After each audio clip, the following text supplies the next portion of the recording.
एक आयत की लंबाई 12 सेंटीमीटर और चौड़ाई 8 सेंटीमीटर है। उसका क्षेत्रफल और परिमाप निकालिए। देखिए, आयत की लंबाई और चौड़ाई दी गई है। इसका क्षेत्रफल, आयत का जो क्षेत्रफल का फॉर्मूला होता है वो होता है लंबाई गुणे चौड़ाई। लंबाई कितनी है 12 और चौड़ाई कितनी है 8। कितना हो जाएगा 12 अट्ठे 96 वर्ग सेंटीमीटर। ठीक है, वर्ग सेंटीमीटर। अब पूछा परिमाप। परिमाप मतलब बाहरी माप। बाहरी माप का मतलब कि चारों भुजाओं का योग। ठीक है, ये भी 12 हो जाएगी और ये 8 हो जाएगी।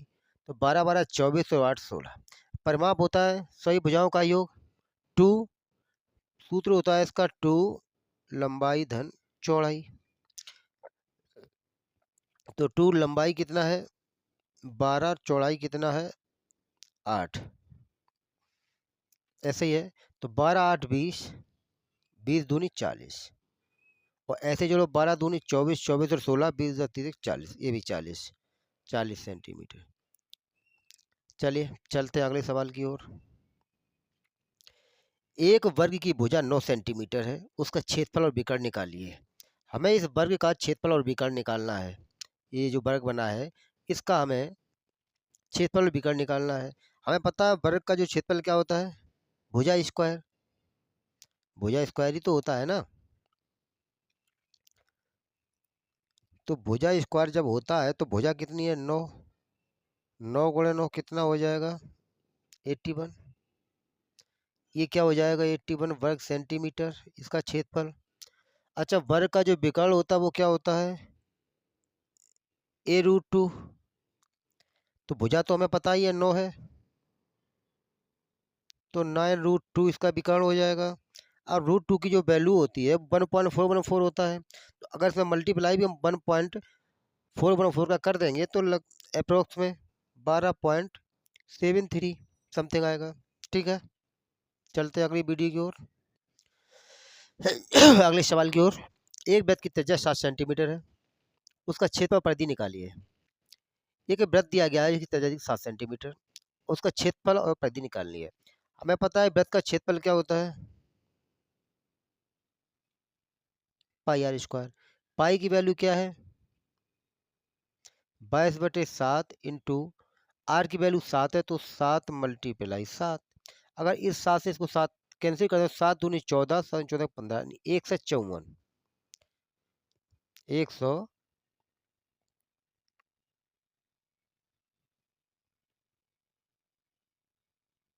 154 वर्ग सेंटीमीटर। ये हो गया इसका क्षेत्रफल। ठीक है, अब कह रहा है उसका परिधि। परिधि मतलब इस वृत्त के चारों तरफ, इसके चारों तरफ की माप क्या है ये पूछा गया है पूरी। तो परिधि क्या होता है 2 पाई आर। 2 पाई आर, तो 2 पाई आर मतलब 22/7 इंटू आर। आर कितनी दी गई है 7। अगर 7 से 7 को खत्म कर देंगे तो 22 दूनी 44। 19 की जो परिधि आएगी वो कितनी आएगी 44 सेंटीमीटर। ठीक है, चलते हैं अगले सवाल की ओर। एक त्रिभुज का आधार 10 सेंटीमीटर, ऊंचाई 6 सेंटीमीटर, उसका क्षेत्रफल ज्ञात कीजिए। एक त्रिभुज दिया गया है जिसका आधार 10 सेंटीमीटर, ऊंचाई 6 सेंटीमीटर दी गई है। इसका क्षेत्रफल का फॉर्मूला मालूम ही है 1/2 गुणे आधार। आधार कितना है 10, ऊंचाई कितनी है 6। अगर 2 से काट देंगे तो ये 5 बार 5 छक्का 30। लो जी, ये हो जाएगा इसका वर्ग सेंटीमीटर। 30 वर्ग सेंटीमीटर इसका क्षेत्रफल हो जाएगा। ठीक है, चलिए अगले सवाल की ओर। सवाल नंबर 5। एक समांतर चतुर्भुज का आधार 15 सेंटीमीटर है दिया है और ऊंचाई 8 सेंटीमीटर है। h बराबर 8 ये दिया हुआ है। ठीक है, क्षेत्रफल ज्ञात कीजिए। तो समांतर चतुर्भुज क्षेत्रफल क्या होता है आधार, क्या होता है आधार गुणे ऊंचाई। तो आधार कितना है 15, ऊंचाई कितनी है 8।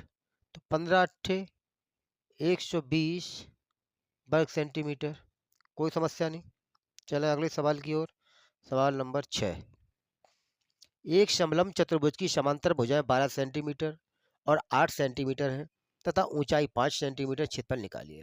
एक समलंब चतुर्भुज दिया गया है और चतुर्भुज की समांतर भुजाएं एक 12 सेंटीमीटर, ये 12 सेंटीमीटर, वो 8 सेंटीमीटर था, ऊंचाई 5 सेंटीमीटर ये भी दी गई है, ठीक है, ये 5 सेंटीमीटर है।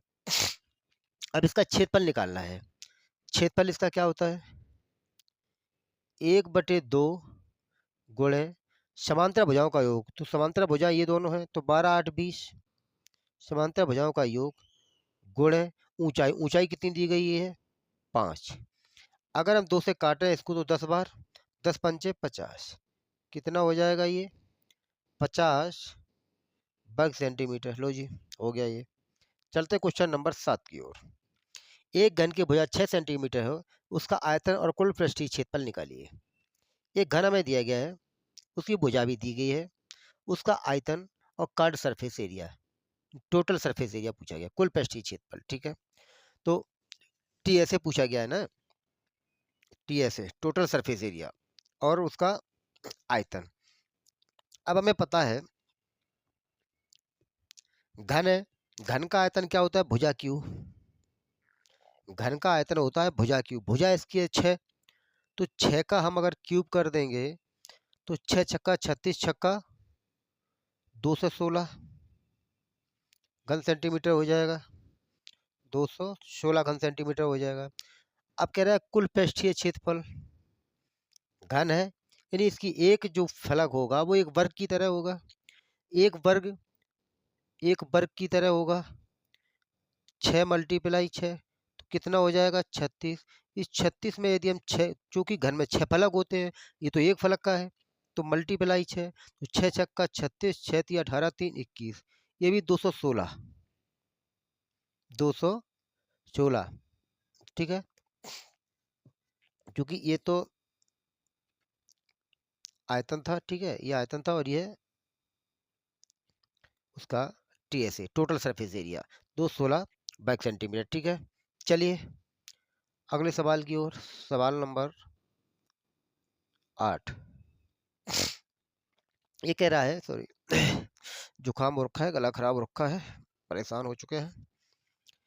एक घनाभ की लंबाई 10 सेंटीमीटर, चौड़ाई 6 सेंटीमीटर, देखिए लंबाई 10 सेंटीमीटर, चौड़ाई 6 सेंटीमीटर और ऊंचाई 4 सेंटीमीटर ये दी गई है।